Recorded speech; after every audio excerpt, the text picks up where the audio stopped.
Pemirsa, Panglima TNI Jenderal Andika Perkasa merevisi kriteria penerimaan calon prajurit TNI. Sejumlah syarat diubah, diantaranya batas tinggi badan.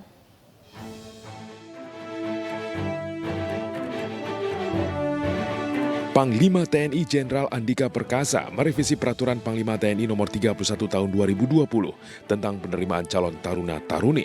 Keputusan merevisi aturan tersebut dilakukan untuk mengakomodasi kondisi umum remaja Indonesia. Perubahan tersebut salah satunya mencakup aturan batas atau syarat tinggi badan. Sebelumnya batas tinggi badan calon taruna putra adalah 163 cm dan 157 cm untuk calon taruna putri. Setelah direvisi, syarat tinggi badan diturunkan menjadi 160 cm untuk calon taruna putra dan 155 cm untuk calon taruna putri. Untuk penerimaan taruna dan taruni itu memang dengan standar yang tinggi ya.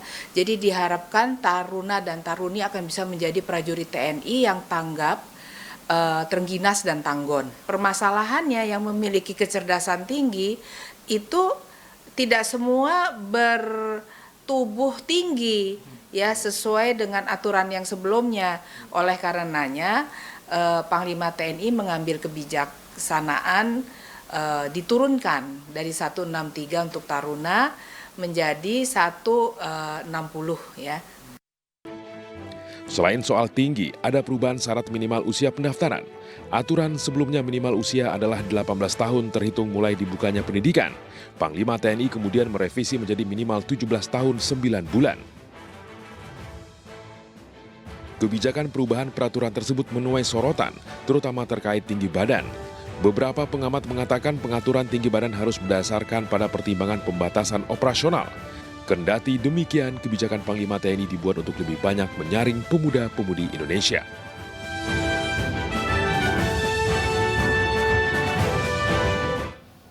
Presiden Joko Widodo menegur para pejabat yang kerap pamer berlibur ke luar negeri di media sosial. Teguran itu disampaikan saat memberi pengarahan kepada seluruh menteri dan kepala lembaga serta kepala daerah mengenai kondisi ekonomi global dan dalam negeri di Jakarta Convention Center Kamis sore.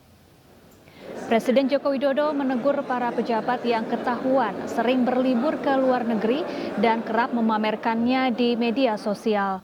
Bukan tanpa alasan Jokowi memberi teguran tersebut, melainkan kondisi ekonomi global yang berdampak pada ketahanan ekonomi dan pangan nasional yang mengharuskan negara untuk berhemat dan menjaga nilai tukar rupiah. Jokowi mengimbau para pejabat negara dan masyarakat untuk berwisata di dalam negeri sekaligus mempromosikan destinasi wisata Indonesia agar negara tak defisit akibat rupiah yang banyak keluar. Kenapa dalam situasi krisis global seperti ini malah berbondong-bondong ke luar negeri, dipamer-pamerin di Instagram,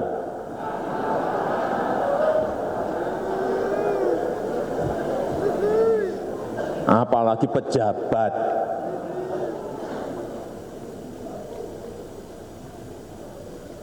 Saya diundang ke luar negeri itu mungkin setahun bisa lebih dari 20 undangan.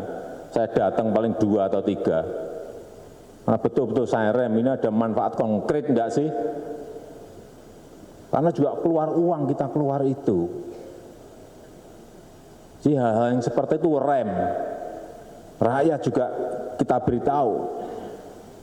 Gunakan untuk wisata di dalam negeri saja.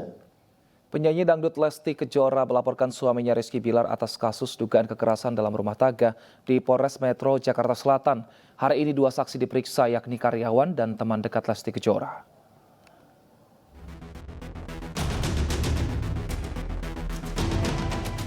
Penyanyi dangdut Lesti Kejora melaporkan suaminya Rizky Bilar ke Polres Metro Jakarta Selatan terkait kasus KDRT Rabu malam. Dalam laporannya, Lesti mengungkapkan awal mula Bilar melakukan KDRT karena ketahuan selingkuh. Pasca dibuatkan laporan, penyidik Polres Metro Jakarta Selatan langsung menemani Lesti untuk menjalani proses visum di rumah sakit. Sementara Jumat siang, Kepolisian Polres Jakarta Selatan telah memeriksa 2 orang saksi terkait laporan KDRT Lesti Kejora. 2 orang saksi yakni karyawan dan juga teman dekat Lesti yang diduga menyaksikan peristiwa KDRT tersebut. Selain 2 saksi, polisi juga sudah mengumpulkan bukti lain yakni hasil visum dan foto-foto pasca kejadian. Nantinya setelah sejumlah saksi sudah diperiksa, terduga terlapor Rizky Bilar akan dipanggil untuk diperiksa. Apakah perselingkuhan dan KDRT saling berkaitan dan apa dampak bagi KDRT bagi seseorang? Ya, kami akan membahasnya dengan psikolog klinis Sani Budiantini. Selamat sore Bu Sani, apa kabar? Selamat sore, alhamdulillah kabar baik. Ya, Bu Sani, apa yang harus diperhatikan dan bisa menjadi pelajaran atas kasus KDRT yang menimpa Lesti Kejora yang saat ini menjadi sorotan publik? Iya, tentunya kasus KDRT atau dalam rumah tangga di sini tidak dibenarkan dan sangat memprihatinkan begitu ya, karena kasus-kasus KDRT ini seringkali banyak menimbulkan dampak secara psikologis di dalam rumah tangga maupun anggota keluarganya, baik dengan pasangan maupun anak yang ada di dalam lingkungan keluarga tersebut. Biasanya kasus KDRT ini muncul karena adanya mungkin suatu pertikaian ya yang tidak selesai dan kemudian menimbulkan emosi yang berlebihan dan akhirnya menyebabkan suatu perlakuan kekerasan.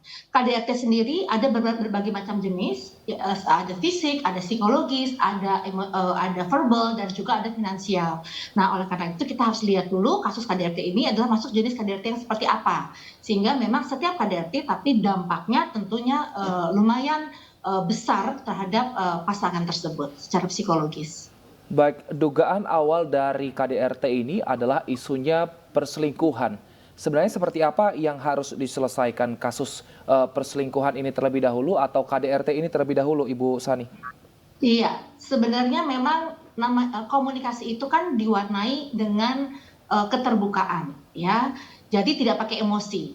Ketika sudah ada emosi, maka apapun masalahnya bisa memunculkan emosi yang akhirnya melibatkan perlakuan kekerasan dalam rumah tangga. Apalagi masalah di sini melibatkan mungkin kasus perselingkuhan, sehingga bisa saja akhirnya potensi yang sudah ada di dalam rumah tangga menjadi muncul keluar secara nyata begitu. Jadi kita juga tidak tahu apakah ini kasus pertama kali atau sebenarnya sudah ada di dalam rumah tangga. Makanya mungkin nanti polisi akan menyelidiki dan akan melihat kasus ini secara dari awal dan tuntas sampai akhir seperti itu. Ya, Bu Sani, faktor-faktor apa saja yang bisa menjadi pemicu terjadinya KDRT di keluarga?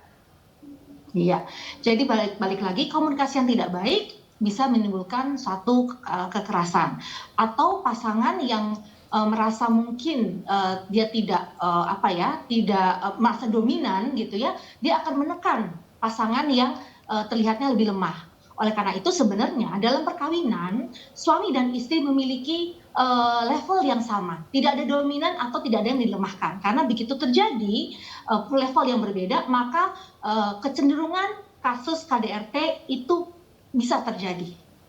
Baik, terima kasih Bu Sani Budiantini telah bergabung bersama kami di Ani Sore. Kita harapkan ini bisa menjadi pelajaran juga bagi semua yang sudah berkeluarga. Terima kasih, sehat selalu Ibu.